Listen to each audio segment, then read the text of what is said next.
Well, looks like I have a garage gym.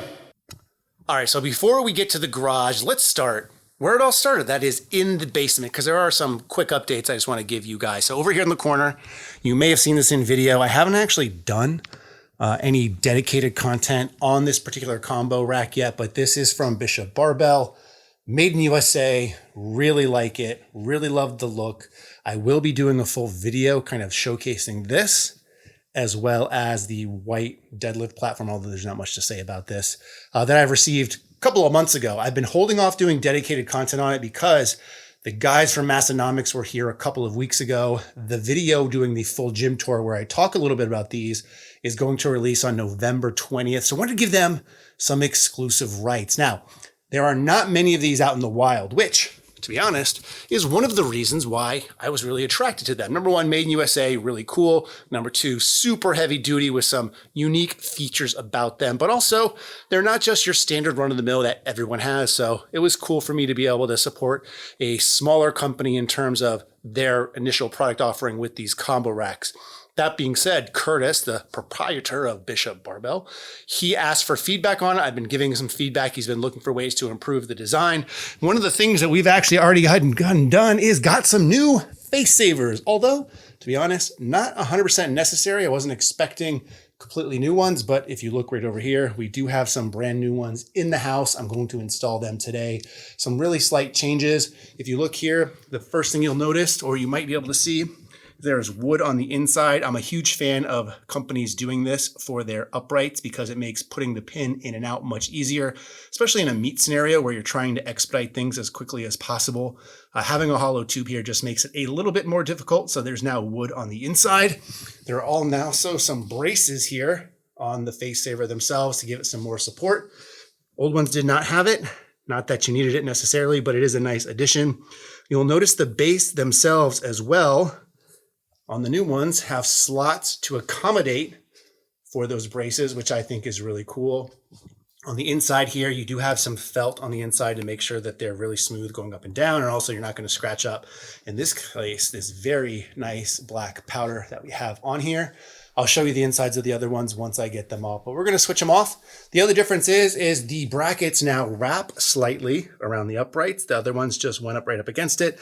Personally, I'm a fan of the wraparound design. And in this case, you have a singular wraparound because if you had two, you wouldn't be able to actually put the uprights in while the face savers were there, which probably shouldn't be doing anyway. At least in a meet scenario, you would take these off, but having them at home, it is a nice feature to have if you choose to squat with the uprights in. So let's go ahead and get these swapped out, and I'll talk just a little bit about it before we go up to the garage. All right, so there you go. Small upgrade, but I think a very useful one and pretty sweet that if you're going to order one of these going forward, you'll probably get those new upgraded ones. And like I showed you, it's super simple to actually change the uprights from in to out, as well as just get those face savers off. Now you saw the bolts on there, and I don't know if I did a voiceover or not, so this might just be repeating myself. But one of the things that you can do is if you're in a home gym, you can leave those base plates bolted in, which I like to do because it makes everything much more stable sounding. But if you're in a meet director standpoint, you don't have to have those bolts in, and those bottom bases just slide in and out. Super, super simple. So really nice to see. Now, in the basement itself, we'll go upstairs in just a second, but the reason I have the garage gym is because there's no room down here. And if I'm going to continue to test stuff, which for the most part, I've been really hesitant to do because there's not a lot of stuff that I'd like, but a lot of people have been asking my opinion on stuff that are more budget friendly. It's just easier to get them in the garage and set them up there because I know they're not going to stay, which means I don't have to lug them up and down the stairs. And or when I sell them or move them, it's much, much easier for people picking up. And I finally kind of cleared out this back space room a little bit. There's still some room back here, mic boom, more barbells, which probably got to get rid of the majority of these, and my Sauna box sauna, which lives down here, which is pretty sweet. So we're continuing to do that. Some other new additions.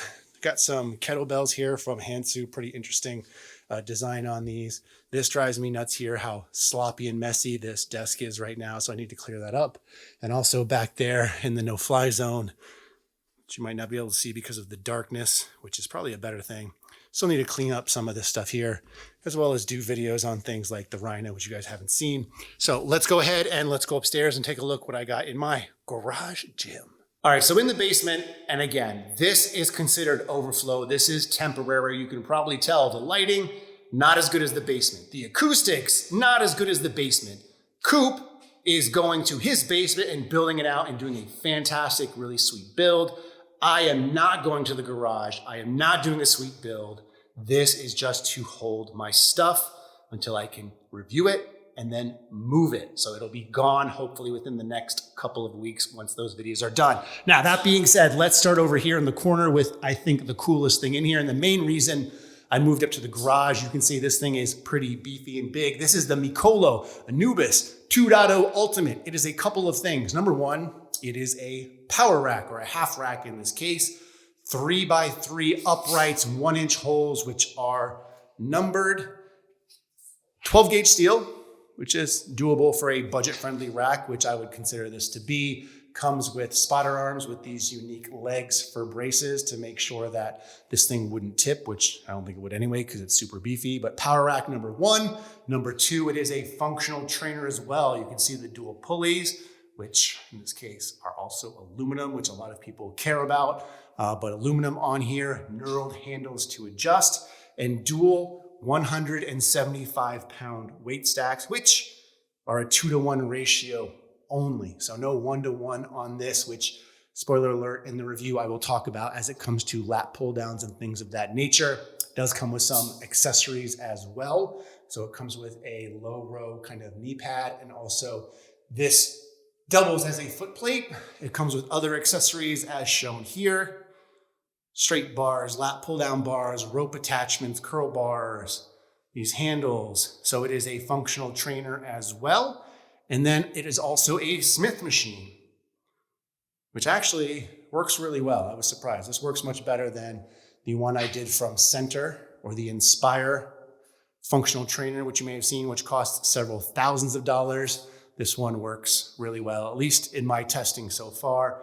You get some pretty nice finishes on this, in my opinion. So I'll be doing a dedicated video on this, but obviously this thing is massive, so I didn't want to bring it down to the basement to set it up, just to have to disassemble it to get rid of it, potentially. Now in here, I did go ahead and put some Hansu bumper plates. I haven't made a video on this. I think I've posted them on Instagram, but it does have a, number one, a stabilizer post back here, which is also meant to hold, or supposed to hold, all these accessories when not in use.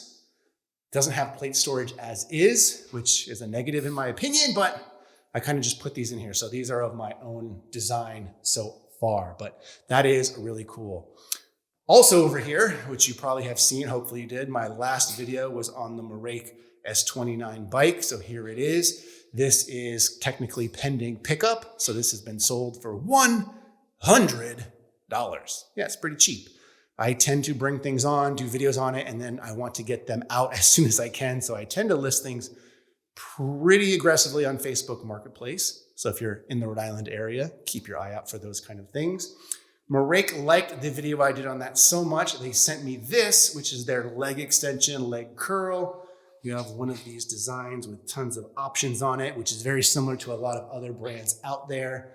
I don't know, to be honest, if you'll see a video on this because I haven't enjoyed using it so much. The main issues with this are, number one, the way that this is designed when this moves, and it's going to be hard to show one hand, but you get contact here, and if you were doing like a leg curl, you don't really get as full of a range of motion. So there are some issues with that. The weight peg itself is not very big, and obviously I'm using bumpers, so take that into consideration, but you have to load this thing super, super heavy. Also based off of where this pivot point is, as well as where my knees are on this seat, I don't tend to find that they line up very well, so just isn't the best in that regard. And lastly, coming over here to the handles, everything looks like it's tightened down pretty good. You can kind of see the nuts themselves. They're definitely on there well.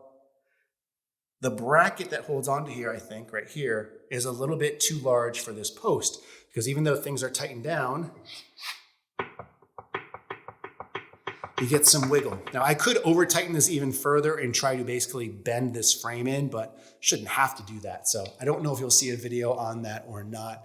I'm waiting for Marake to get back to me to see what they want to do, if they want me to go full Gluck and Vulcan on this or not. I could do it. Lastly, the other thing I have in here, or not lastly, but functionally, lastly, I have this treadmill from Yisol. This is their T3S, I believe it's called. It's pretty compact for the most part, which I like.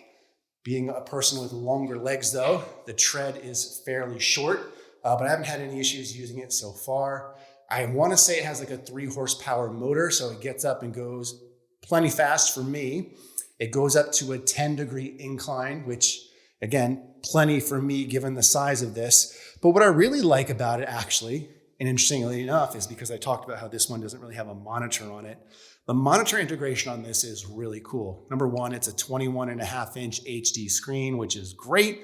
It has a secondary external speaker, which gets nice and loud, which is also good. It has really simple controls on it, another good thing. And you see that white cable because it actually connects to your phone or device, from me, iPhone, and you can screencast super easily to this monitor. Now, why that comes into play is I can use my Peloton app and the running or walking app on there and actually get some super good integration, because Yisol actually kind of superimposes the metrics from the treadmill itself onto the screen, but also as you're screencasting, you can see the metrics from the Peloton app for me.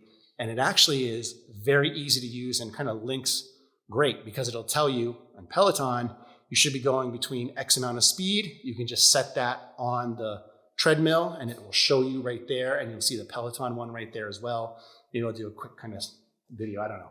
But it works a lot better than expected, and I've enjoyed using that because it does not work that well or at all for my Assault Air Runner in the basement. So the motorized treadmill has come in clutch there. Now, lastly, I said functionally, those were the last pieces, but I have this Sauna box, Sauna. This is their upgraded one.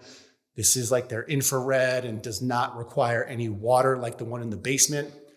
In theory, this should have been really cool, but I can't get it to work, meaning that every outlet I plug it into has issues. Now, one of the issues is built in, they have like a GFCI protected outlet on the plug itself, which normally isn't a big deal, but most of the outlets in my house that I would plug it into also have that same protection. So it's like a double negative in the fact that it would just like pop immediately. I can't even plug it in. As soon as I plug it in, pops. Now, when I try to plug it into one of those non-outlets, like a regular outlet, if you will, it still pops the circuit somewhere. So I have to go and find where that is, whether it be on the breaker box or if it's tied into one of those outlets somewhere else in the house.